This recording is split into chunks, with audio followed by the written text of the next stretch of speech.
Smash that like button, be a friend, tell a friend, share the Smash stream. that like button, King. Yes, what I'm saying, baby. This topic I'm actually really excited to get to, because talking about the Detroit Lions like bouncing back and rebounding from that loss they took. I feel like this man will be a big part of it, and he is a big man. That's Jonah Jackson. Yeah, starting guard for the Detroit Lions. It would be extremely important if the Detroit Lions could get Jonah Jackson back. He is fantastic when it comes to run blocking and pass protection. He is one of the most athletic, probably the second most athletic lineman the Detroit Lions have behind Penei Sewell. The guy pulls like a demon. He is great at protecting Jared Goff. We saw Jared Goff got pressure a lot up the middle against Green Bay. It was a big thing. He didn't have time to step up into the pocket, and running outside and trying to break contain from the pocket is a little tough for him. You know, baby giraffe legs, but it would be extremely helpful if Jonah Jackson was back, because he is a very talented guard. He is, when healthy, one of the best at his position. So getting him back would be huge for this game. It would be giving Jared a lot more confidence in that pocket, knowing that he's not going to get the constant pressure up the middle like he did against Green Bay.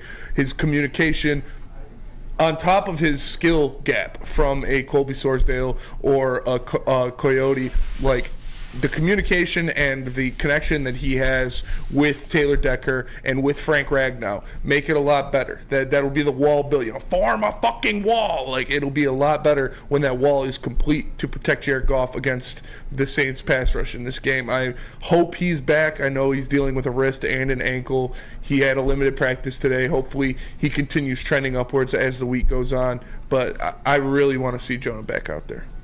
This man stole my whole flow, copied it bar for bar. Now what the hell am I supposed to say, Spinny? Word for word, 100%. Damn, 100%. man.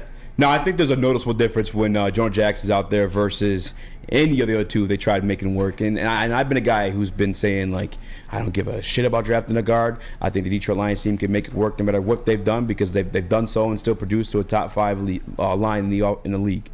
But the past 2 games, it's quite noticeable that guard spot isn't as solidified.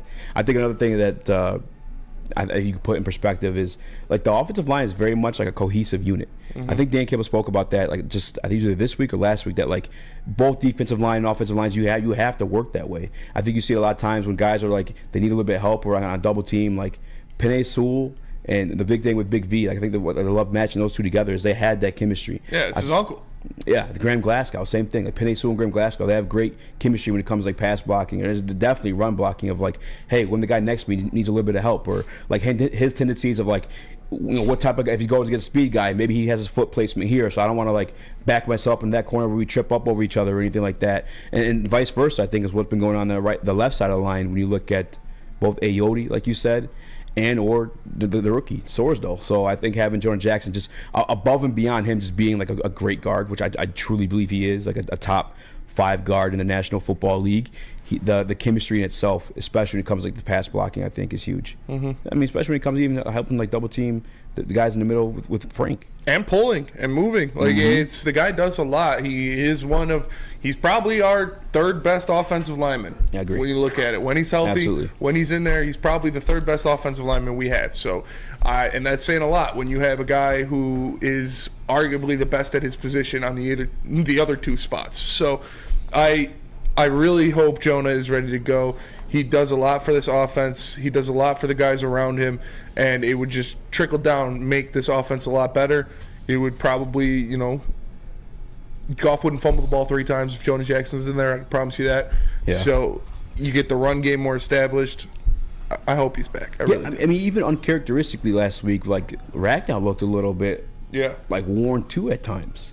And I just think it's the chemistry of a guy next to you could just really help with those things. Oh, for sure. And I'm no way, shape, or form. I don't think anybody should have their heads down about Sorsdale, and I don't really know what the future holds for. Yeah, he's a rookie. First of all, it's also a position change for him. He was a left tackle at William & Mary, moving into the interior part of the line at guard. There's a lot less space to work with when it comes like kicking out your outside foot. It's a different position, but I think that stuff will grow in chemistry. It's crazy. Again, shout out to I think this might have been the kid from the 2nd class with Mr. Kaufman today, but he even brought it up like, because I think a lot of people are kind of sleeping on the fact that like Taylor Decker's getting up there. Yeah. I know you think he may retire as soon as like this year. He very well could. He very well could. He was talking about retirement when they were on Hard Knocks. I hope that's not the case, but like again, you have people there in sync that is his pair mate. Like they're going to use Jonah Jackson plays the left guard, right?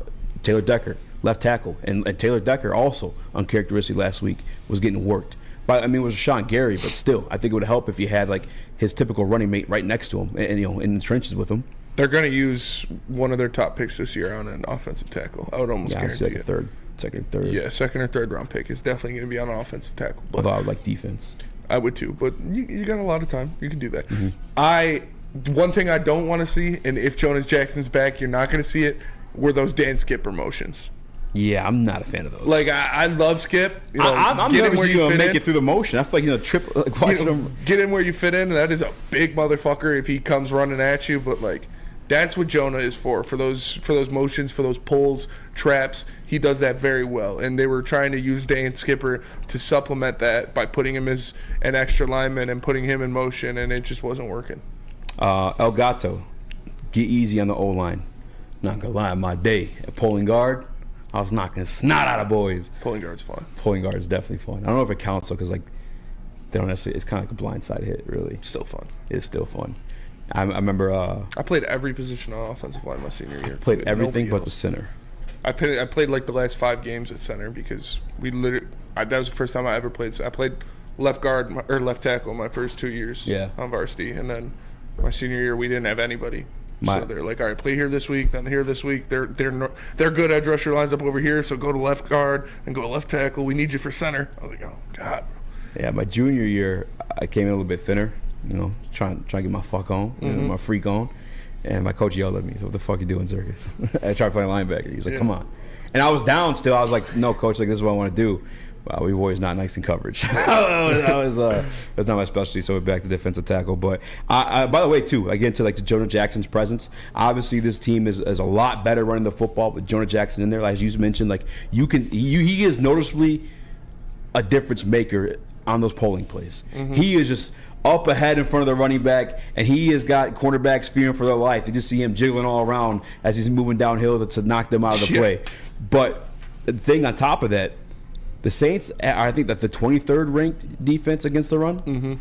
If Jonah Jackson's back on top of that, and by the way, too, I think the Detroit Lions are going in there with the game plan of running the football.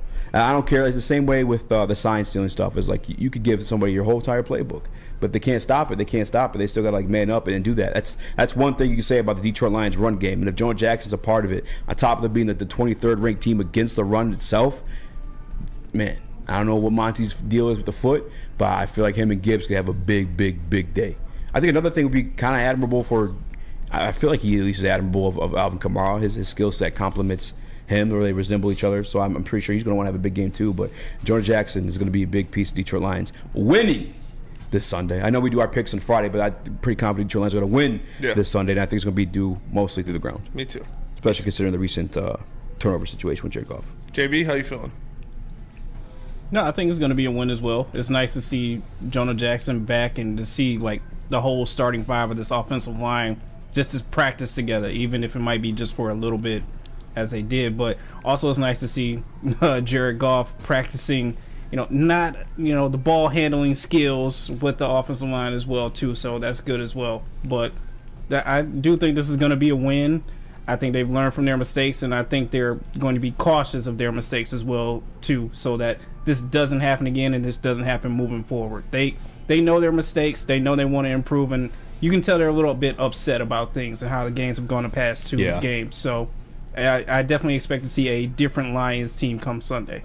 Yeah, there's definitely some extra motivation in this one. Yeah, I mean, you have to come out and show. And Dan Campbell's been preaching all week, this is what we're made of. But particularly when it comes to the Jonah Jackson coming back, like, I think that is huge because, like we've said all year, that's the bread and butter, is the offensive line and the run game. That's what helps open everything up for Jared Goff in this offense. And as I've stated multiple times, again, we could talk about the defensive side of the ball. We know there's issues there. But I'm past the point of counting on the defense to fix their mistakes. I think they kind of just are what they are. They're going to have good weeks, and they're going to have subpar weeks. Where I'm counting on is this offense, and particularly the offensive line. So I think it's huge. I think it can't be understated, and it's a reason why I'm confident the Lions will get this win. Yeah, I think last week after the loss, Dan Campbell was asked, like, why is it feels like he's like a little bit more harsh or critical of the offensive side of the ball than the defensive side of the ball. And they asked, is that partly because of like the talent there versus the defense? And he said, yeah. I mean, I asked him, like, yeah, I'm an offensive guy. And I think the other part, too, is, yeah, the offensive line is one of the better units in all football. And I think you expect them to perform to that standard. I guess one question I do want to ask you guys before we go to break, like, what did you make of, because Taylor Decker was getting worked by Rashawn Gary. Yeah. You think it's because he is getting up there in age? You think it's something like that? You think it was like missing Jonah Jackson was a piece of it? I think it's, it's all factors. All factors tie into it. Yeah, he's getting up there, but also Rashawn Gary is a very good pass rusher. Mm-hmm. He was missing the man to his right, so that definitely doesn't help. And yeah, I don't think there's one factor. He just didn't have a good game. Yeah, that's 3 also games in 11 days too. Yeah, 3 games in 11 days, especially for an older player. He's an older guy. Yeah, that's rough. He's the gray bush of the team, so he's gonna he's gonna feel that more than the younger guys. But who's the Kiwi on the Eagles' offensive line? I don't know. Oh, Jordan Mailata. Yeah, I guess he played rugby too. He's a dog. He's huge. He's a monster. Yeah, and he's got an amazing singing voice. Fantastic. He is amazing at singing.